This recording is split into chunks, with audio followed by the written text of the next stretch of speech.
À seulement 24 et 25 ans, Moussa Ramadan et Ousseini cumulent à eux seuls un parcours stupéfiant dans le monde du grand banditisme et celle des évasions spectaculaires dans les prisons centrales de Newbel et secondaires de Mbanga, dans la région du littoral. Il a réussi à s'évader en février 2024 et avec la complicité du nommé Ousseini, lui aussi évadé de la prison secondaire de Mbanga, ils se sont remis à la commission de plusieurs cas de braquage dans la ville de Douala.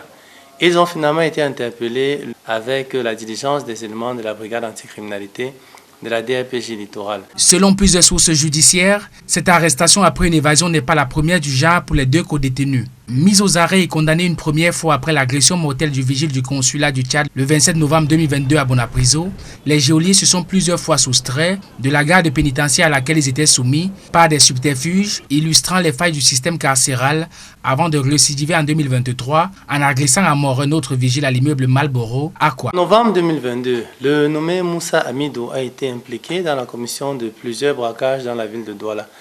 Au cours de l'un de ces braquages, ils ont connu la mort d'un vigile au niveau du quartier Akwa. Par la suite, ses complices ont été interpellés et lui-même, le 15 mai 2023, a finalement été interpellé et mis à la disposition de la justice où il a été mis en détention à la prison centrale de Newbel. Après plusieurs mois de cavale, les éléments de la division régionale de la police judiciaire du littoral, en l'occurrence les fins limiers de la brigade Antigan, les ont cueillis lors d'une patrouille de nuit sur l'axe Bekoko-Souza en détention d'un pistolet automatique.